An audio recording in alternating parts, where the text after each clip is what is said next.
Hi everyone, कैसे हैं आप सब। गुड थिंकिंग में आप सबका एक बार फिर से स्वागत है। आज का जो टॉपिक है वो रहेगा bio availability and first pass metabolism. अब अगर जिसको नहीं समझ में आ रहा, जो मेडिसिन के बैकग्राउंड से नहीं है, मेडिकल बैकग्राउंड का बिल्कुल भी नहीं है, तो उनके लिए सिंपल सा ये रहता है, क्वेश्चन है कि जैसे बहुत से लोग सोचते होंगे कि यार कोविड की वैक्सीन ही क्यों है, मतलब उसको इंजेक्शन ही क्यों लगाते हैं, टैबलेट बना दो, कैप्सूल क्यों नहीं बना देते। तो यही पास ये मेन फिनोमिना जो होता है bioavailability and first pass metabolism take place करता है।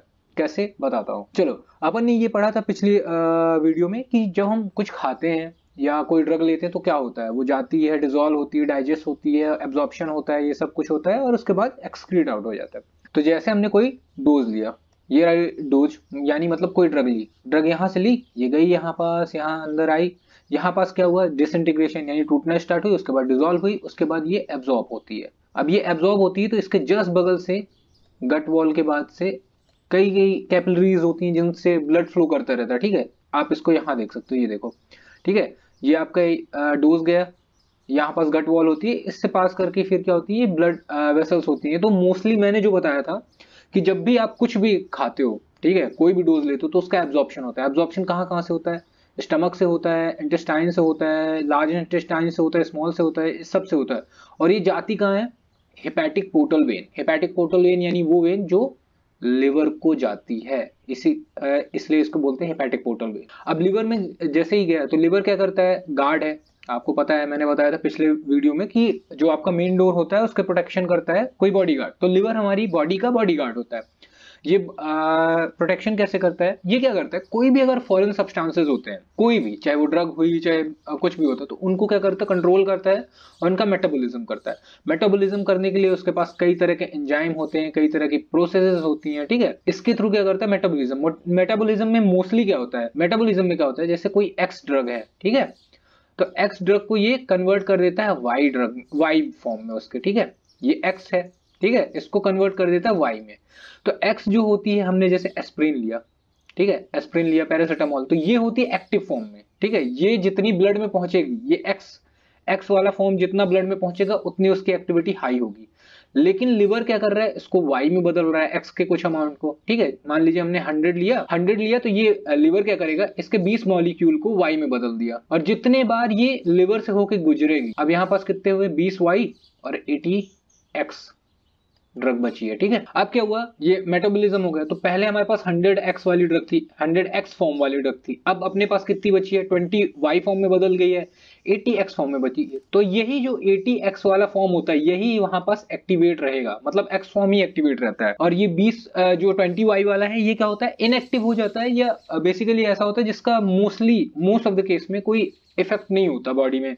जैसे वो या तो अपना मतलब फीवर ठीक नहीं कर सकती, या तो पेन नहीं ठीक कर सकती, ऐसा रहता है। तो हमने क्या कहा, जो एक्स फॉर्म होता है वो होता है एक्टिव फॉर्म। ठीक है, और उसको जैसे वाई फॉर्म में वो चेंज कर देता है तो क्या होता है, वो वर्क करना बंद कर देता है। तो अब क्या हुआ, जितने बार ये यहां से गुजरेगा, क्योंकि ब्लड का सर्कुलेशन होता ही रहेगा, बॉडी में जाएगा, बॉडी से फिर वापस जैसे लौटेगा तो फिर लिवर से पास होगा, फिर बॉडी में सर्कुलेट होगा हार्ट के थ्रू, फिर वापस हार्ट की ओर आएगा डीऑक्सीजनेटेड, तो लिवर से होकर गुजरेगा। जितने बार लिवर से होकर गुजरेगा उतने बार क्या होगा, ये एक्स फॉर्म वाई फॉर्म में बदलता जाएगा।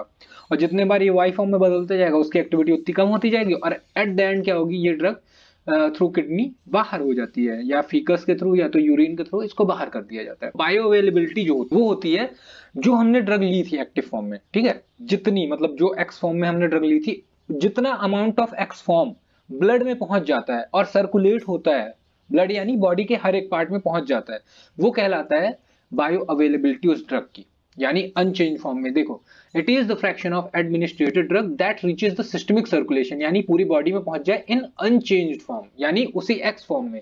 अगर वो वाई फॉर्म में है तो वाई फॉर्म में एक्टिव ही नहीं है, हमें एक्स फॉर्म वाली ड्रग चाहिए। अब जो ये एक्स से वाई में बदलना, यानी एक्स से यानी एक्टिव से वाई फॉर्म में बदलना जो होता है, वो कहलाता है फर्स्ट पास मेटाबॉलिज्म। अब जितने बार ये पास होगी लिवर से, तो उतने बार क्या होगा, इसका मेटाबॉलिज्म होता रहेगा, और जितना ज्यादा मेटाबॉलिज्म होगा उतनी ज्यादा ड्रग आपकी एक्सक्रीट आउट हो जाएगी, उसकी एक्टिविटी कम होती जाएगी। अब आप यहां पास देखिए, ये देखिए, एक है एमटीसी, ठीक है, और ये एक है एमईसी, और ये क्या है, इसको हम एयूसी जो लिखा है, ये होता है एरिया अंडर द कर्व।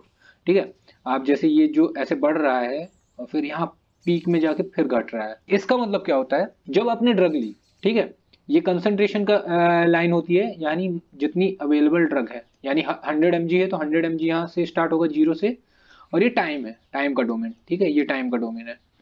तो जब आपने ली तो ये होती 100, फिर क्या होता है, एब्जॉर्प्शन स्टार्ट होता है, एब्जॉर्प्शन स्टार्ट हुआ तो ये क्या होती है, 100 से क्या होती है, ये धीरे धीरे कम होती जाती है।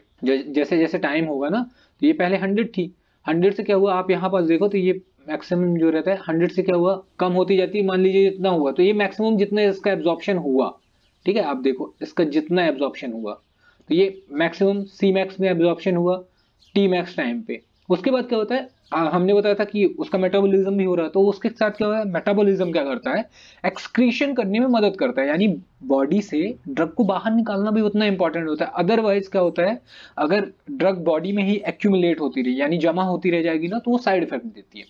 तो उसके बाद क्या होता है, यहां से ये डाउनफॉल होता है इसका, एमटीसी और एमईसी जो भी है, ठीक है, मिनिमम इफेक्टिव कंसंट्रेशन और मैक्सिमम टॉलरेटेड कंसंट्रेशन। अगर इसके 20 से, मतलब अगर आपको मान लीजिए 500 mg की ड्रग लग रही है, ठीक है, 500 mg की ड्रग लग रही है, आपको उतनी इफेक्टिव कर रही है, और आपने ले लिया 250 mg की, 200 mg की या 100 mg की, तो वो क्या करेगी, अपना इफेक्ट शो नहीं करेगी। क्यों, वो जो मिनिमम इफेक्टिव कंसंट्रेशन की बाउंड्री है उसके नीचे, तो वहां आपकी बॉडी पे वो उसके इफेक्ट नहीं आएंगे ड्रग के।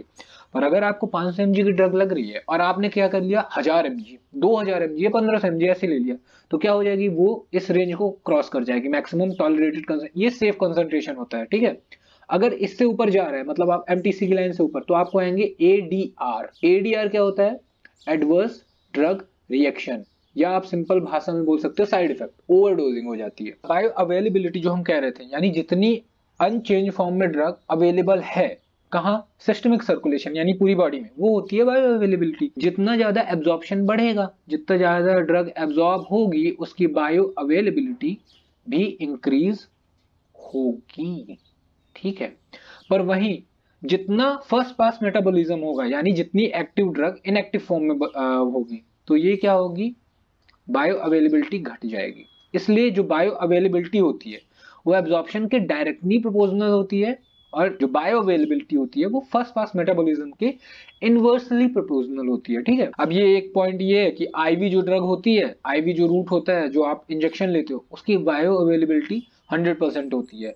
उसके बाद फिर वो सर्कुलेट होकर फिर लिवर से पास होगा, तो फिर आपका वही सिस्टमिक सर्कुलेशन से जैसे ही होगा, तो फर्स्ट पास मेटाबॉलिज्म और उसकी बायो अवेलेबिलिटी घटती जाएगी, और एट द एंड वो डिक्रीज हो जाएगी। जैसे आप यहाँ देख सकते हो, तो ये रहा आईवी के लिए, ये वाला 100 से स्टार्ट हुआ, फिर ये डिक्लाइन हो रहा। और ये जो है अदर ओरल डोजेस फॉर्म के लिए मैक्सिमम तक जाता है, फिर एक्सक्रीशन होता है, बाहर निकल जाता है, ठीक है। अब जो डिफरेंट डिफरेंट के डोजेस फॉर्म होते हैं, जैसे आपने देखा होगा कि जेलेटिन वाली वो होती है कैप्सूल, जैसे आप देख लो विटामिन ई की इवियन, वो होती है सॉफ्ट जेलेटिन कैप्सूल।